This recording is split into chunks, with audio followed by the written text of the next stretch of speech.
Assalamualaikum warahmatullahi wabarakatuh. Perkenalkan, saya Muhammad Nur Firdausya Rusmana dari Sekolah Tinggi Farmasi Indonesia.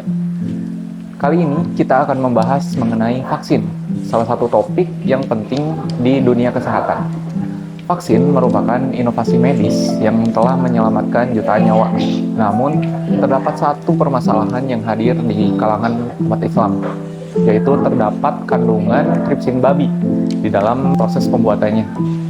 Nah, hal ini tentu menjadi permasalahan bagi kita selaku umat muslim. Seperti yang telah kita ketahui, babi di dalam Islam itu hukumnya adalah haram. Namun, bagaimana apabila hanya sebagian kecil dari hewan ini digunakan untuk menyelamatkan nyawa manusia?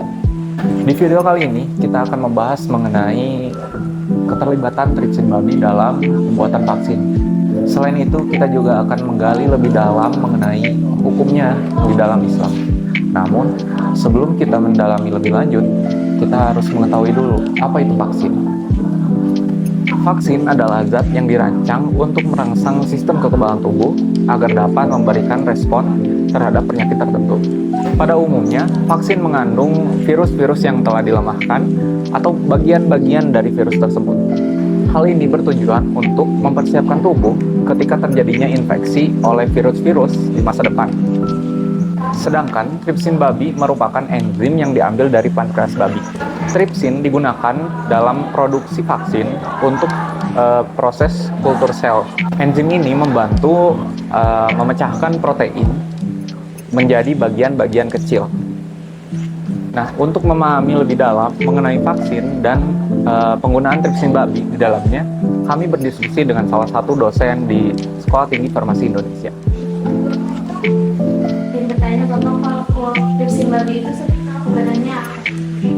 Jadi kalau tripsin itu adalah enzim, ya. Enzim itu kata lainnya adalah biokatalisator. Enzim tripsin ini termasuk kepada enzim protease dengan karakteristik dia memecah pada ikatan-ikatan peptida. Nah, itu adalah tripsin. Ya. Kemudian vaksin. Apa itu vaksin? Ya, pada dasarnya vaksin itu adalah senyawa yang bisa berasal dari tanaman, ya, bisa berasal dari hayati, kalau tadi nabati bisa dari hayati, atau bisa juga yang dibuat atau disintesis. Ya, itu adalah vaksin yang fungsinya adalah untuk meningkatkan kekebalan tubuh. Dalam kaitan dengan imunitas itu untuk mencegah penyakit, maka vaksin itu diambil, ya, dari virus ataupun bakteri atau apapun yang menyebabkan penyakit, ya, jadi diambil dari bagian tanda kutip tubuh mereka. Tripsin yang digunakan untuk membuat vaksin itu, ya, bukan tripsinnya yang sebagai vaksin, ya, tetapi tripsin itu adalah alat bantu. Alat bantu untuk apa? Untuk memecah-mecah protein, ya, untuk memecah-mecah protein jadi bagian kecil sehingga bisa dimakan oleh bakteri atau virus. Tapi kalau dalam kaitannya dengan tripsin babi yang digunakan untuk membuat vaksin, maka pada dasarnya tripsin itu tidak termakan, ya, atau tidak sama sekali tidak terkandung di dalam vaksin yang dihasilkan. Ya. Jadi fungsi tripsin hanya untuk memecah-mecah protein. Protein yang sudah dipecah itu adalah untuk akan. Penggunaan tripsin babi sebenarnya tidak sampai ke produk jadi. Tripsin babi hanya digunakan sebagai katalisator atau pembantu untuk memecahkan protein, sehingga pada produk akhir, tripsin ini tidak akan terdeteksi. Namun, masih ada satu pertanyaan yang penting. Bagaimana hukum penggunaan vaksin tersebut di dalam agama Islam? Untuk menjawab pertanyaan tersebut, kami berdiskusi dengan salah satu ustadz di pesantren Al-Quran Babus Salam. Baik, jadi kami kesini tuh mau mempertanyakan persoalan tentang produksi vaksin yang menggunakan tripsin babi itu, Pak. Ya, Menurut Abi Tami sendiri, bagaimana vaksin dari tripsin babi itu? ya, sedikit mundur, yaitu bahwasanya vaksin ini kan masuk ranah ijtihad. Ijtihad itu apa? Ijtihad itu pendapat ulama. Zaman Rasulullah nggak ada. Zaman Rasulullah nggak ada yang namanya vaksin.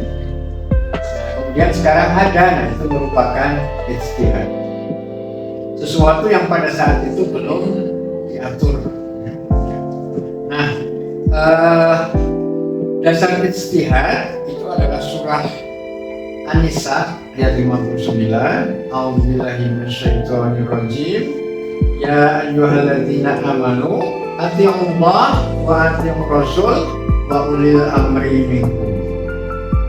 Wahai orang-orang yang beriman, taatlah kepada Allah, taatlah kepada Rasul dan juga ulil amri, orang-orang yang memimpin, orang-orang yang memimpin, pemerintah atau kita. Nah, itu menjadi dasar. Jadi vaksin termasuk ijtihad. Baiklah, karena kita sekarang berbicara tentang vaksin, maka berarti kita mengambil yang kontekstual, yaitu bahwasanya kita sebagai umat Islam, sebagai rakyat Indonesia sepakat untuk menggunakan vaksin. Nah, kemudian persoalan berikutnya kan masalah kehalalan, salah satunya, karena ada yang lainnya. Kemudian juga masalah kedaruratan. Apalagi kemarin kan kita sempat COVID-19 selama 3 tahun. Nah, jadi masalah kedaruratan itu memenuhi syarat kemarin. Masalah kedaruratan memenuhi syarat karena apa? Karena korbannya begitu banyak. Kemudian juga tenggat waktunya kan 3 tahun itu. Ya, 3 tahun. Nah, sehingga ketika diputuskan untuk menggunakan vaksin itu diterima. Nah, kemudian soal kehalalan bagaimana? Ya, kehalalan itu berkaitan tadi dengan kedaruratan. Apabila memang itu darurat, maka boleh ditempuh. Ya. Jadi di dalam mekanisme pembuatannya itu, tripsin babinya itu dipakai sebagai media pembantu. Jadi di produk akhirnya itu tidak terdeteksi adanya tripsin. Menurut Bapak Ustadz, vaksin dari yang dibantu oleh tripsin babi itu apakah dia statusnya haram atau tidak? Ya, jadi ini permasalahannya ya, saya menganggap ya permasalahannya adalah penggunaan unsur babi. Nah, ketika saya mengatakan haram, ya itu tetap haram. Tetapi lain cerita kalau itu sifatnya darurat.